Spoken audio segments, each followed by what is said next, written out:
तो जो हमारा आज का टॉपिक है that is effect of a transaction on current ratio. Effect of a transaction on current ratio means if suppose any transaction has been taken place by a business, but effect will be there on the current ratio, whether the current ratio will increase or it will decrease or there will be no change in the current ratio. Aditi, जो आप question number 10 पूछ रहे थे ना, ये वही topic है आज का. और secondly it is one of the very important one markers. बहुत कॉमनली वन मार्कर आता है ये वाला क्वेश्चन और बहुत कॉमनली ये वाइवा में पूछा जाता है. सेम क्वेश्चन, सिर्फ करंट रेशियो का नहीं, अदर रेशियोज भी. It can be quick ratio जो हमने कर ली है, अदर रेशियो जो हमने करनी है अभी, डेट इक्विटी वगैरह जो बाद में आएंगी. बहुत कॉमनली क्वेश्चन जो है ये पूछा जा रहा है from this that whether that particular ratio will increase और इट विल डिक्रीज और it will not change. Ratio will not change. Suppose example ले रहे हैं, suppose the current ratio is, it is given, it is 2:1. I am taking an example, say payment made to creditors. Payment made to creditors. Now question is कि by making the payment to the creditors, what effect will be there on the current ratio? आपने कभी ऐसे इसको इसके तीन answer है. One is increase, other is decrease, and third is no change. Right? कभी भी आपने इसको ऐसे ही नहीं कर लेना, मैन्युअली नहीं कर लेना. You have to assume the values. If suppose the current ratio is 2:1, अब कोई मेरे को दो वैल्यूज बताइए जो करंट रेशियो में करंट एसेट्स और करंट लायबिलिटीज की हो सकती हैं. You know this is current asset and this is current liability. The current ratio is 2:1. Give me any values of current ratio, current assets and current liabilities. Who will give? Himani. 2 lakh upon 1 lakh. 2 lakh and 1. Any value. It can be 20,000, 10,000. It can be 40,000, 20,000. It is same. It is 2 lakh and 1 lakh. 2 lakh, 1 lakh. ये values थी, ये आपने assume कर ली. ये values थी आपकी, तभी तो बनी current ratio 2:1. Fine. Now we say payment made to creditors. Now you know that in accounts there are the concept which is followed, that is dual aspect concept. It means के एक side debit है, एक side credit है. एक benefit हम दे रहे हैं, एक बेनिफिट हम ले रहे हैं. राइट. इस ट्रांजैक्शन के दो एस्पेक्ट क्या है? When I am making payment to the creditors, दो एस्पेक्ट क्या है इस ट्रांजैक्शन के? कौन बताएगा मुझे? क्या चीज कम हो रही है मेरी, क्या चीज बढ़ रही है? Think about accounting equation chapter number 4-5 class +1 accounts. Tania, क्या हो रहा है ये? सर कैश डिक्रीज हो रहा है और हमारी लायबिलिटी भी डिक्रीज हो रही है. लायबिलिटी कौन सी है तानिया? ये वाली क्रेडिटर्स. Creditors current. यस. तो एक मेरा सपोज, अब यहाँ भी आपको एज्यूम करनी पड़ेगी अमाउंट. आपने यहाँ एज्यूम करी है, आपको यहाँ भी एज्यूम करनी पड़ेगी. Suppose payment made to creditors जो है that is rupees 50,000. 50,000. Fine. Now 50,000 के साथ when I have made payment, एक मेरा कैश ये कम हो गया. कैश किया मेरा. If it is made in cash, if it is by cheque, then bank balance. Fine.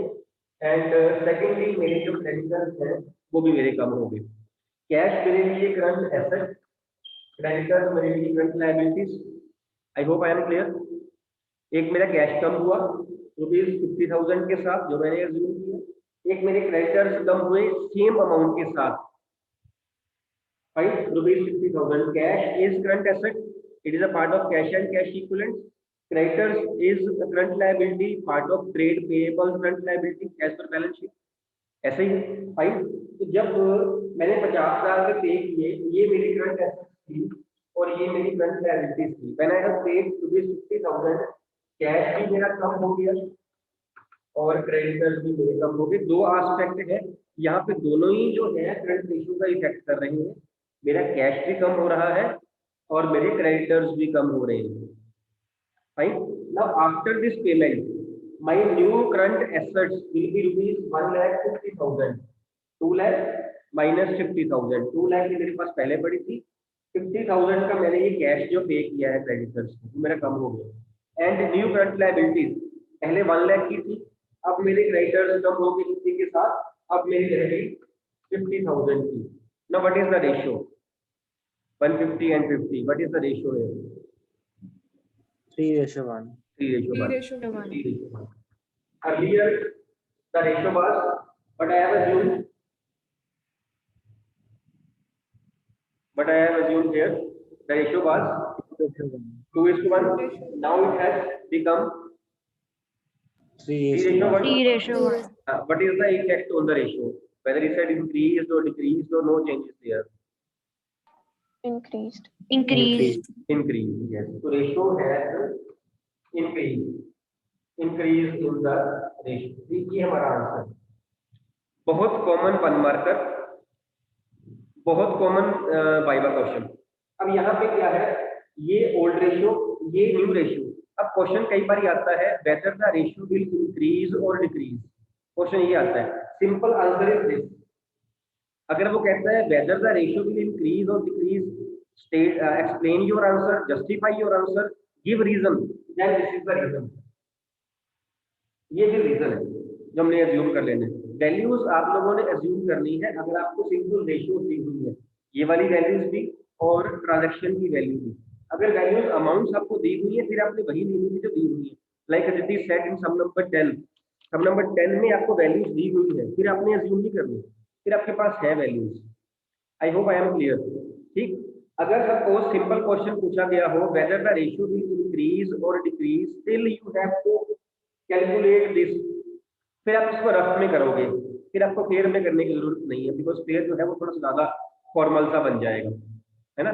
फिर भी आपको करना जरूर पड़ेगा, बिना किए मत करना. कई बार लगता होता है कि रेशियो इंक्रीज हो रही है या डिक्रीज हो रही है, बड़ा क्लियर लग रहा होता है, लेकिन जब हम कैलकुलेट करेंगे आप देखना, आप समझ करो कुछ और ही बन जाता है सम का, है ना. Don't forget to assume the amounts of ratio also and transaction also. अगर वो कह रहा है state reason, give reason, then this is the reason, जो आपकी एक्सप्लेनेशन है, जो कैलकुलेशन है आपकी. अदरवाइज अगर वो कहता है कि weather the ratio will increase और डिक्रीज, एमसीक्यू में आ जाए या किसी और फॉर्म में, ब्लैंक्स की फॉर्म में आ जाए या ट्रू फॉल्स की फॉर्म में आ जाए, फिर आपको इसकी जरूरत नहीं है, दिखाने की जरूरत नहीं है, कैलकुलेट फिर भी करना पड़ेगा. फिर सिंपल आंसर आपका ये रहेगा. I think I am clear. ठीक है ये? Yes, sir. ठीक है, ओके. अब 15 सम ही, सेम सम 15 सम का point number E.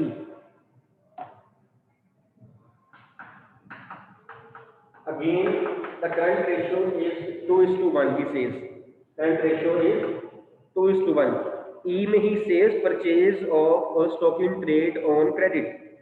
Purchase of stock in trade on credit. Goods have been purchased on credit.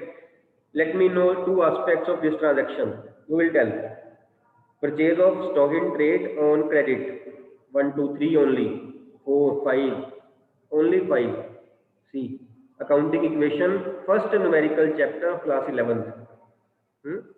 Kavya Chawla. Yes बेटा. दो aspect.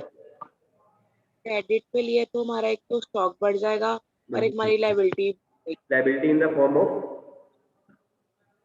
Current liability. I think current liability. ये बताना है आपने करंट लायबिलिटी है वो या फिर वो नॉन करंट लायबिलिटी है, बिकॉज यहाँ पे करंट लायबिलिटी ही इफेक्ट करेगी. अगर हम नहीं बताएंगे सब हमारा गलत हो जाएगा, क्योंकि नॉन करंट लायबिलिटी जो है that will not effect the current ratio. Current liability will of course effect the current ratio. हमें पता होना चाहिए इस बात का कि हमने कौन सी लायबिलिटी जो है वो लेनी है. काव्या बिल्कुल ठीक है आपका आंसर. और एक हमारी इन्वेंट्री बढ़ी, एक हमारे क्रेडिटर्स बढ़ गए. ऐसे हुआ when we have purchase the goods on credit, एक हमारी इन्वेंट्री इंक्रीज होगी और एक हमारे क्रेडिटर्स इंक्रीज हो गए. Inventory is what? Main head. सब मेन हेड बताना है मेरे को आपने. As per the balance sheet part 2 part 1 schedule 3. Inventory is Aditi Assets में current assets. Current asset. Current asset and creditors. Trade payable. हाँ जी. ट्रेड पेबल मेन हेड कौन सा है? Current liability. Current Current liability. current liability. Again I am assuming if the current ratio is 2:1, same values है, it is 2 lakh and 1 lakh. चलेगा ये? And I have purchased the goods for rupees 50,000. Again I am assuming the same amount. And with this what happened? The inventory, that is current ratio, have increased, and current assets and the creditors, that is current liabilities, have increased. So 2 lakh upon 1 lakh, Now new current assets after this transaction will be 2 lakh plus 50,000. Current assets मेरी increase हुई है। Similarly current liabilities भी मेरी increase हुई है, तो ये भी मेरी बढ़ के 150 होगी। मींस 2,50,000 अपॉन 1,50,000, 250 एंड 150 जो है वो आपका ये आ गया, it will be less than 2, less than 2,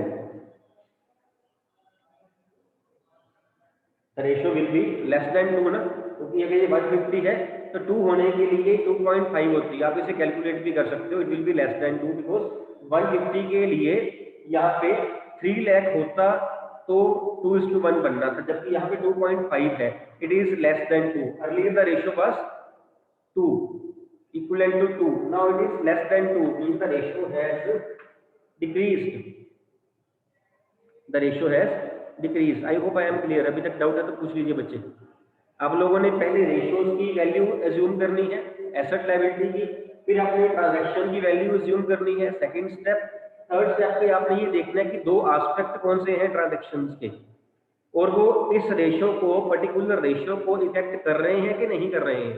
अगर कर रही है तो एसेट या लायबिलिटी इंक्रीज हो रही है या फिर वो डिक्रीज हो रही है। यहाँ पे हमने पिछला भी पॉइंट किया, ये वाला भी किया, यहाँ पे दोनों एस्पेक्ट रिपोर्ट कर रहे हैं, दोनों एस्पेक्ट इफेक्ट कर रहे हैं। उसके बाद हमने प्लस माइनस करके आंसर तक जाना है, हमने वही नहीं कह देना है ना। आप बड़ा इजीली यहाँ कह सकते थे जी ये भी बढ़ गया ये भी बढ़ गया, तो it will remain same, it will not change, लेकिन ऐसा नहीं है। जब आपने कैलकुलेट किया it has become less than 2 means the ratio has decreased, actually it has decreased. ठीक है, अगर ऐसे ही कहा होता यहाँ पे तो कहता कि जो परचेज की गई है वो इन्वेंट्री नहीं है, वो सपोज कोई लैंड एंड बिल्डिंग है, and you know land and building is non current asset. ऐसे ही है, अगर मैं लैंड बिल्डिंग परचेज करके इसका इफेक्ट देखूं करंट रेशियो पे, तो लैंड बिल्डिंग जो है मेरी, एक मेरी ये इंक्रीज हो रही है और एक मेरा जो कैश या बैंक बैलेंस है ये मेरा डिक्रीज हो रहा है। अगर सपोज मैं इसको लेता हूँ क्रेडिट पे लेता हूँ तो मेरी क्रेडिटर जो है वो मेरी इंक्रीज हो रही है। ऐसे ही लैंड बिल्डिंग मेरी नॉन करंट एसेट है, जो करंट क्रेडिटर्स हैं ये मेरे करंट लायबिलिटी है। इसका मतलब क्या हुआ, करंट रेशियो को सिर्फ ये वाला एस्पेक्ट इफेक्ट करेगा, जो लैंड बिल्डिंग वाला एस्पेक्ट है ये इफेक्ट नहीं करेगा, बिकॉज लैंड बिल्डिंग जो है that is non current asset, वेराज current ratio में हम लेते हैं करंट एसेट्स, हम नॉन करंट नहीं लेते। अब हमें इस केस में करंट रेशियो न्यू वाली निकालनी हो तो आंसर कैसे आएगा, 2 लाख अपॉन 1 लाख प्लस 50,000। यहाँ पे 50 नहीं ऐड होगा बिकॉज ये हम ले रहे हैं करंट एसेट, जबकि यहाँ पे जो लैंड बिल्डिंग की वैल्यू आ रही है that is a kind of non current asset, not a current asset. तो out of these two aspects only one aspect will affect the current ratio, that is the creditors, not land building। getting my point or not? समझ आ रहा है? दोनों हो सकता है कि दोनों एस्पेक्ट ना ही इफेक्ट करें रेशियो को, ये भी हो सकता है एक भी ना करे, और ये भी हो सकता है कि दोनों कर भी जाए। हमने जो पिछली एग्जांपल ली यहाँ पे दोनों एस्पेक्ट जो थे वो करंट के थे, करंट एसेट इन्वेंट्री थी, करंट लायबिलिटी क्रेडिटर्स थे। जबकि इस केस में क्या है, जो मैंने एग्जांपल अभी चेंज करी है, यहाँ पे मैंने लैंड बिल्डिंग परचेज करी क्रेडिट पे कि मैं पैसे आपको सपोज 6 महीने के बाद दूंगा। हम कह देते हैं ना रजिस्ट्री बाद में करवाएंगे, 4-6 महीने के बाद करवाएंगे, कि पैसे मैं आपको बाद में दे दूंगा। मैंने वो क्रेडिट पे ली, उससे क्या हुआ, लैंड बिल्डिंग जो मेरी है वो बढ़ गई और जो मेरे क्रेडिटर्स हैं वो भी मेरे बढ़ गए। But land building is non current assets, non current का पार्ट है वो। जो क्रेडिटर्स हैं बिकॉज उसको मैंने पैसे 4-6 महीने के बाद दे देने हैं, तो वो मेरी करंट लायबिलिटी ही रहेगी, वो मेरी नॉन करंट नहीं बन जाएगी। इसका मतलब क्या हुआ कि सिर्फ करंट लायबिलिटीज इफेक्ट करेंगी, करंट एसेट्स में नॉन करंट एसेट इफेक्ट नहीं करेगी। तो रेशियो जो होगी वो आपकी बन जाएगी 2 lakh upon 150, it is 1.3 is to 1, again the ratio will decrease. इसलिए मैं बार बार कह रहा हूं कैलकुलेट करके देखना पड़ेगा, इट डिपेंड्स कि रेशियो क्या है, इट इज इक्वल टू 1 है, मोर देन 1 है या लेस देन 1 है। सेकेंडली ये भी बात इस पे भी डिपेंड करता है कि दो एस्पेक्ट कौन से हैं जो इफेक्ट कर रहे हैं, दोनों करंट एसेट्स हैं, दोनों करंट लायबिलिटीज हैं, या कोई भी इफेक्ट नहीं कर रहा है, एनीथिंग इज पॉसिबल। आपको कैलकुलेट करके लास्ट तक जाके कि आपने आंसर देना है ना। One of the most common questions asked in viva, बहुत कॉमनली पूछते हैं टीचर्स। क्लियर ये बात। 15 सम का ही पॉइंट नंबर जी देखना, जी। When I have purchased stock in trade for cash, give me two aspects.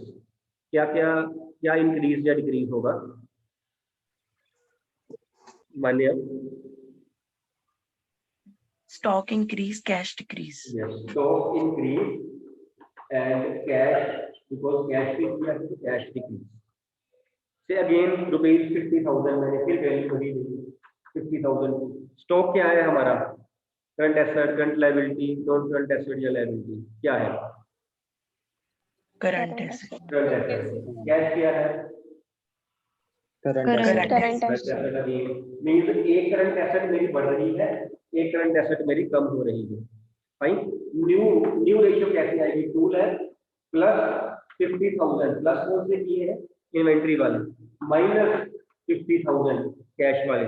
There will be no change in the current liabilities, remain same because हमने cash पे ही convert purchase कर लिया।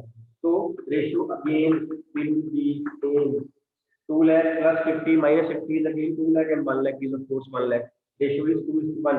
Earlier, before the transaction also it was 2:1. Ratio will not change. No effect will be there on the current ratio in case the goods are purchased on cash. हमने तीनों कर लिए, हमने increase वाला point भी कर लिया, हमने डिक्रीज वाला भी कर लिया है, और हमने नो चेंज वाला भी कर लिया है। डन। अदिति, आपका क्वेश्चन नंबर 10 यहाँ सॉल्व हो रहा है क्या अदिति? Yes, sir. हो Yes, जाएगा sir. बच्चे, हो जाएगा। बस Yes, डिफरेंस ये है, इससे इजी है उल्टा। वो यहाँ वैल्यूज अज्यूम कर रहे हैं, वहां आपको भी अज्यूम करने की जरूरत नहीं है, आपको वैल्यूज वैसे ही वो दी हुई है। Should I move further? चलिए आगे। Yes, sir. पॉइंट यहाँ तक आपने पूछना हो बच्चे तो बता दीजिए। डन। सम नंबर 12 सम, माने सम पढ़ना बच्चे 12। बाकी भी सुनना बेटा ध्यान से। Ratio of current assets to current liabilities is 2:1. The firm wants to maintain current ratio. Wait मान्य, सम आप कौन सा पढ़ रहे हो? 12. Sorry, sir. Sorry. 12 पढ़ना है, 12। 12. हाँ, कोई बात नहीं, पढ़ लीजिए।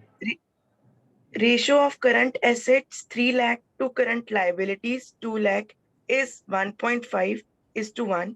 The accountant of the firm is interested in maintaining a current ratio of 2:1 by paying off a part of the current liabilities. Compute amount of the current liabilities that should be paid so that the current ratio at the level of 2:1 may be maintained. Yes. Now he says earlier the current ratio is 1.5:1 and the values have been given to us. Current assets आपको दी हुई है rupees 3 lakh and current liabilities are 2 lakh. The ratio is 1.5:1. You know कि the ratio, the ideal ratio, current ratio is 2:1. He says the accountant is interested in maintaining the current ratio at 2:1. The ratio can be maintained or changed by two things. It can be either by purchase of current assets on credit, or it can be by payment of certain current liabilities. दो वे से हम कर सकते हैं। ऐसे वाले सम में आपको बताया गया होगा कि जो आपने रेशियो को चेंज करना है, आपने कैसे करना है चेंज। यहाँ उसने बताया हुआ है ना, लाइन नंबर 2 में उसने लिखा है ना, current ratio bye paying of a part of current liabilities. Bye paying of a part of, because ratio change current assets purchase करने से भी हो जाएगी।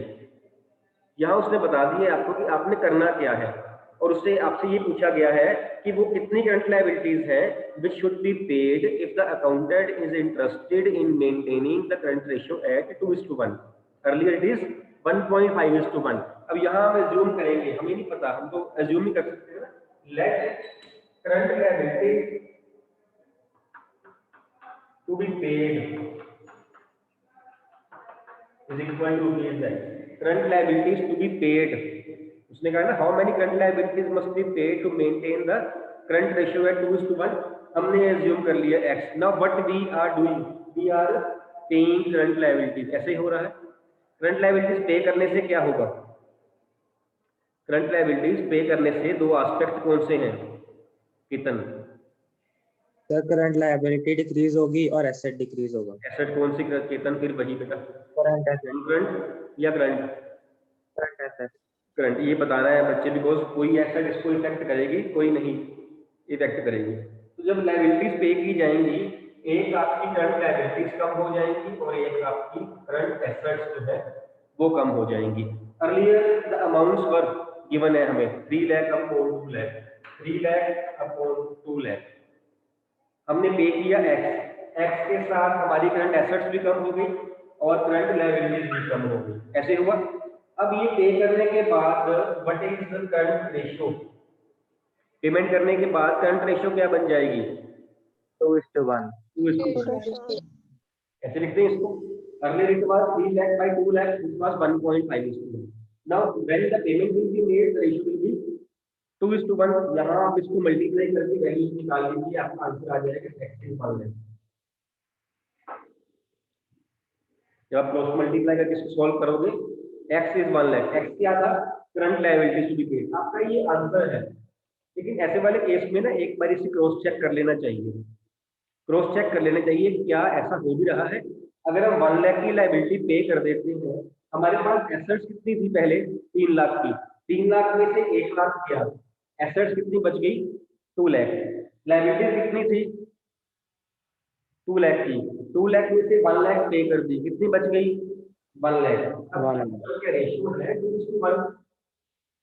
इट इज, इट मींस हमारा 1 लाख ठीक है ना। आंसर निकाल लेना है, लेकिन रफ में एक बार क्रॉस चेक भी कर लेना है कि कहीं कोई कैलकुलेशन मिस्टेक तो नहीं होगी। When we have paid 1 lakh, तो हमारी करंट एसेट्स कम होगी 2 लाख रुपए की, और करंट लायबिलिटीज कम होगी 1 लाख रुपए की। Ratio is 2:1। डन। ठीक। एक ऐसा ही सम है 13, सम नंबर 13। इसमें भी बिल्कुल ऐसे उसने दिया हुआ है, करंट रेशियो आपको दी हुई है और वो कहता है कि the firm wants to maintain current ratio by purchasing goods on credit, by purchasing goods on credit. यही बात मैं पहले कर रहा था ना कि या तो रेशियो गुड्स को परचेज करने पे क्रेडिट पे चेंज हो जाएगी या फिर वो करंट लायबिलिटीज को पे करने से हो जाएगी। He wants to maintain the current ratio at 2:1 by purchasing goods on credit. See, when the goods are purchased on credit, क्या फर्क पड़ता है? तो कौन कौन से एस्पेक्ट हैं दो? Ashish, good. Ashish, yes. Current assets and current liabilities both will be increased. Current assets increase हो जाएंगी, करंट लायबिलिटीज भी इंक्रीज हो जाएंगी। Current assets in the form of inventory and current liabilities in the form of creditors. अब ये increase हो जाएंगी। ठीक है। अगर यही सम होता सपोज 3 लाख अपॉन 2 लाख ऐसे होता, तो इसको हम प्लस करेंगे बिकॉज अब हम परचेज कर रहे हैं, हमारी एसेट भी इंक्रीज होनी है, लायबिलिटीज भी इंक्रीज होनी है। सम नंबर 12 और 13 में डिफरेंस सिर्फ यही है, यहाँ हम पेमेंट कर रहे थे, हमारा कम हो रहा था। यहाँ हम परचेज कर रहे हैं, हमारी एक्स जो वैल्यू है वो बढ़ जाएगी। इसके करने के बाद ये वैल्यूज देख लेना जो गिवन है वो लेना। मैं एग्जांपल इसकी ले रहा हूँ। इसको लेने के बाद हमारी रेशियो 2:1 हो जाएगी, यहाँ से आपका एक्स का आंसर आ जाएगा। ठीक है।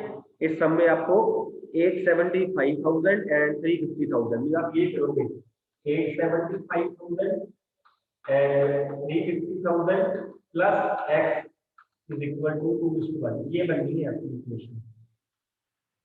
875,000 plus x upon 350 plus x is equal to 2:1 because the goods have been purchased now. Values बढ़ेंगी। चलिए आगे। यहाँ तक डाउट है तो पूछ लीजिए बेटे। Should I move further? Okay, sum number 20, page number 4.103। Ketan सम पढ़ना बच्चे।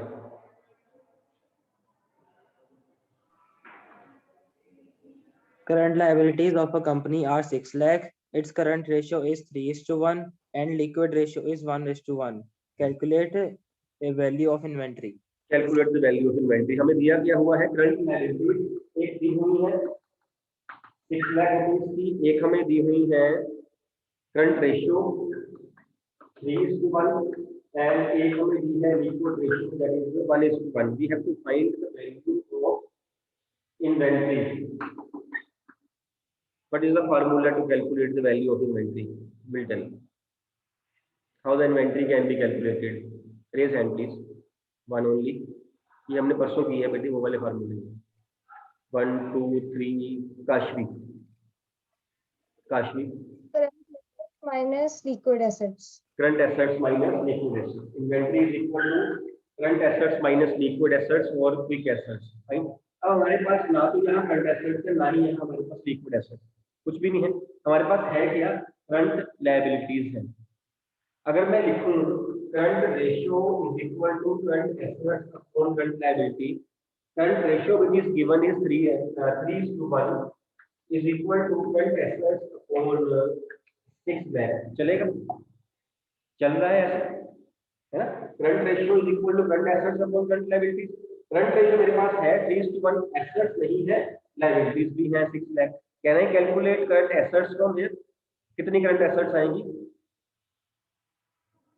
18 lakh. 18 lakh. Current assets is equal to 18 lakh. Similarly while putting the current liability value in the liquid ratio formula, what I can calculate? Liquid assets. Current assets यहाँ आ गई, liquid यहाँ आ गई, दोनों को minus कर दूंगा, मेरी इन्वेंटरी की वैल्यू आ जाएगी. ठीक. So liquid ratio is equal to liquid assets upon current liabilities.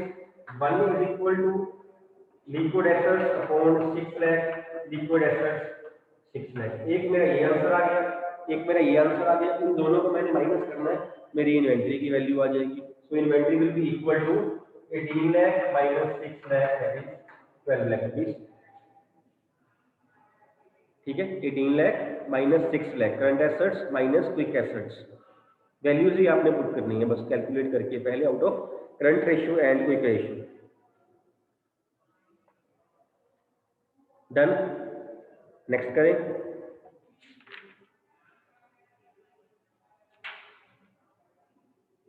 Should I proceed further? Sum number 21 पढ़ दीजिए तमन्ना. 21st sum. Moon Limited has a current ratio of 3.5 to 1 and quick ratio 2:1. If the inventories is 24,000, calculate total current liabilities and current assets. Yes, inventories हमें अब दी हुई है. Current ratio is given. Current ratio is 3.5:1 and quick ratio is 2:1. यही है. Inventories are given rupees 24,000. 24 ही है ना? Yes, 24. We have to calculate current assets and current liabilities. ये हमने कैलकुलेट कर दिया. फाइन. इन्वेंटरी का फार्मूला क्या होता है? तभी हमने किया. Yes, Current assets minus quick assets. Assets minus quick assets. तो अगर हम यहाँ से करंट एसेट्स क्विक एसेट्स की वैल्यू x लेके निकाल लें तो उस फार्मूले को इन्वेंटरी के फार्मूले पुट करके हम कर सकते हैं. ऐसे वाले सम में ना जब भी आपको इन्वेंटरी दी गई हो हमेशा करंट लायबिलिटी को एज्यूम कर लेना है because current liability both cases में सेम होती है. करंट रेशियो में भी करंट लायबिलिटीज है और क्विक रेशियो में भी है और होती भी सेम ही है, वैल्यू सेम रहेगी. Let it is x. Start आपने यहाँ से करना. Let current liability is equal to rupees x. If current liability is x, what is the value of current assets? You will tell. Current liability is x. Current assets will be. बोल दो फटाफट बोल दो. बोल दो time कम है हमारे पास. 3.5x. 3.5x. And what will be quick assets? 2x. 2x. बिल्कुल ठीक है. कारण क्योंकि ये 1 है तो current assets is 3.5 times the current liability. Current ratio में भी ये 1 है तो करंट रेशियो में current assets quick assets are 2 times the current liability. So if current liability is x, sir, current liability is x, current assets is 3.5 times and quick assets are 2x. इससे हमारा formula बनना है inventory का because हमें यहाँ inventory दी हुई है. है ना। Inventory is equal to current assets minus quick assets. Inventory is 24,000, current assets are 3.5x and current liabilities, quick assets are 2x. It means 24,000 is equal to 1.5x. So x is equal to 24,000 divided by 1.5. X is equal to 24,000 divided by 1.5. X is equal to 16,000. X is equal to 16,000. X क्या था हमारे लिए? current liability. Current liability. Current liabilities 16,000 and current assets 3.5x. यही assume किया था. 3.5 into 16 56,000. ये हमारा answer 16 into 3.5, 16 3 is 48 plus 8 56,000. ये हमारा आंसर है. यहाँ किसी को डाउट हो? ठीक, यहाँ तक जितने भी सम्स हमने कर लिए हैं ना, अब टू आपके इससे 26 तक सम्स हो जाएंगे. बाकी असाइनमेंट के सम्स मैं आपको बता दूंगा कौन से आपने करने हैं. आप 26 तक सम जो है वो सॉल्व कर सकते हो. ठीक है, बाकी इसकी डाउट्स कल सुन के उसके बाद हम आगे चलेंगे. प्लस नेक्स्ट जो सम्स है और रेशियोज है वो भी हम करेंगे. 26 तक आपको जो भी डाउट्स होंगे हम कल क्लियर करेंगे. आप सम्स कर लेना. 10 तक आपने कल कर लिए थे, है ना, बीच में से बाकी हमने कर लिए हैं आज. बाकी क्या आप कर लेना. Fine, should I and the meeting?